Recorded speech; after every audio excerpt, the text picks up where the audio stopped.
media pembelajaran berbasis IPC.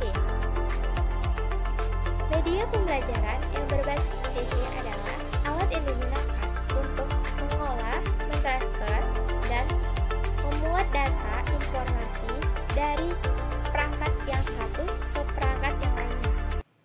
Sehingga proses dalam mengkomunikasi setiap data atau informasi lebih mudah untuk dipahami dan diterima dalam proses pembelajaran. Pembaca, misalnya gambar, diagram, slide, dan lain-lainnya. Yang kedua, media audial. Media audial adalah media yang mampu menyajikan informasi dalam bentuk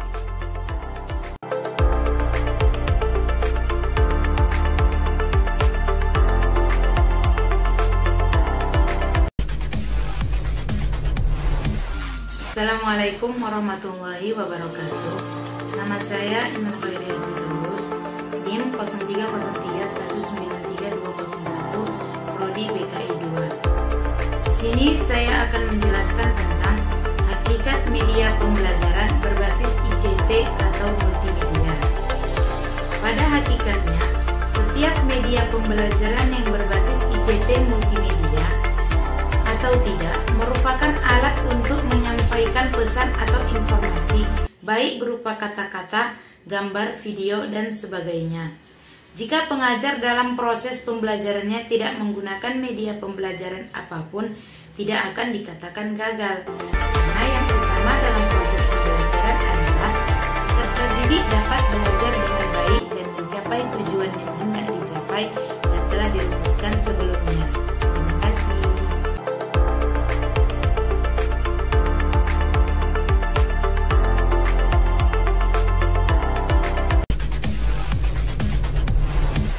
Assalamualaikum warahmatullahi wabarakatuh. Saya Lila Medi Montana dengan NIM 0303192078. Saya akan melanjutkan materi ketiga tentang macam-macam media pembelajaran berbasis ICT, yaitu teknologi komputer. Media pembelajaran berbasis komputer adalah salah satu media pembelajaran yang sangat menarik dan mampu meningkatkan motivasi belajar peserta didik. Yang kedua adalah teknologi multimedia. Kamera video player suara atau video. Teknologi jaringan komputer, yaitu teknologi ini terdiri dari perangkat keras seperti LAN, internet, wifi, dan yang lain-lain.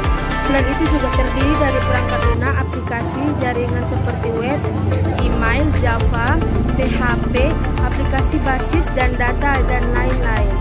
Terima kasih. Assalamualaikum warahmatullahi wabarakatuh.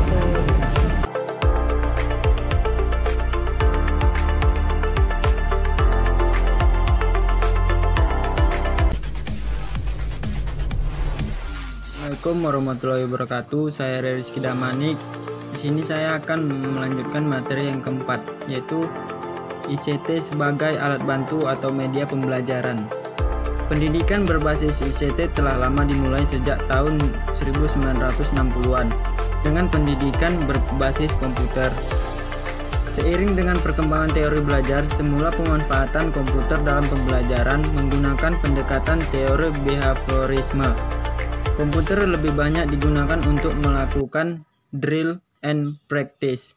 Perkembangan selanjutnya dipengaruhi oleh teori belajar konstruktivisme. Komputer dimanfaatkan untuk membantu siswa menemukan dan merumuskan pengetahuannya melalui interaksi dan eksplorasi sumber-sumber belajar berbasis ICT. Selain itu, pemanfaatan ICT dalam pembelajaran juga mendukung teori sosiokonstruktivisme, yakni siswa memperoleh pengalaman belajar secara bersama-sama dengan siswa lain atau melalui interaksi dengan para pakar dengan media komunikasi berbasis ICT. Perkembangan terkini adalah pemanfaatan ICT secara terpadu di dalam pembelajaran yang memadukan sebagai keterampilan dan fungsi ICT dalam proses belajar mengajar. Penggunaan ICT sebagai media pembelajaran dapat berbentuk file slide PowerPoint, gambar animasi, video atau program CAI, Computer Aided Instructional. Sekian materi dari saya. Assalamualaikum warahmatullahi wabarakatuh.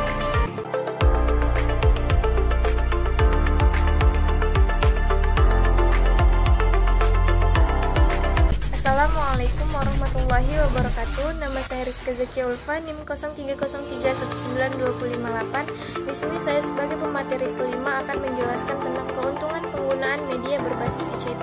Keuntungan yang pertama yaitu memvisualisasikan konsep-konsep abstrak. Yang kedua, menampilkan materi pembelajaran dalam berbagai format sehingga menjadi lebih menarik dan terbaru dari berbagai sumber. Yang ketiga, mempermudah memahami materi-materi yang sulit. Yang keempat, mensimulasikan proses yang sulit dilakukan secara manual. Yang kelima, mengkoordinir perbedaan kecepatan dan gaya belajar siswa. Dan yang terakhir, memungkinkan terjadinya interaksi antara pelajar dan materi pembelajarannya. Sekian yang dapat saya sampaikan, lebih dan kurangnya saya mohon maaf.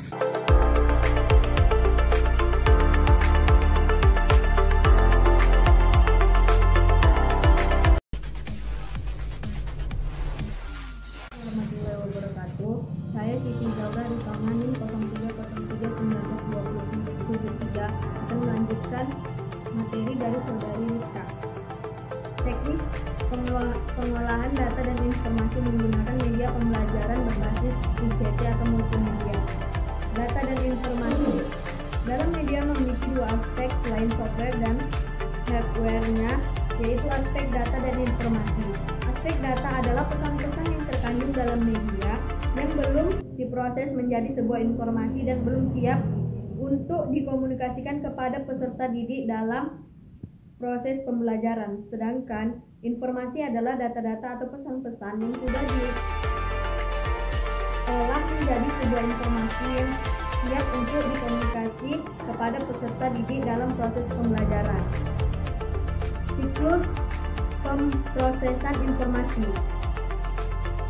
Inisiatif dalam suatu media untuk diproses mengandung makna yang sesuai dengan makna yang ingin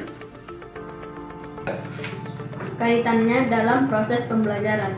Siklus informasi merupakan rangkaian yang terdiri dari input, proses, dan output serta dilengkapi dengan media penyimpanan untuk menyimpan informasi yang dihasilkan.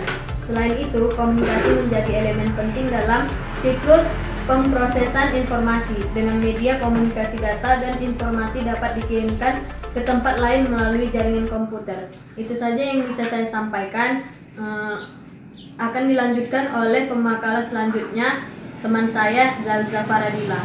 Assalamualaikum warahmatullahi wabarakatuh.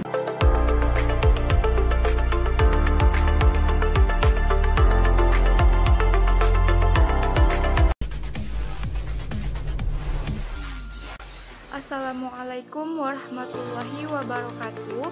Nama saya Zalza Faradila, NIM 0303192055. Baiklah, di sini saya akan menjelaskan materi yang terakhir, yaitu mengenai penggunaan media pembelajaran berbasis ICT atau multimedia.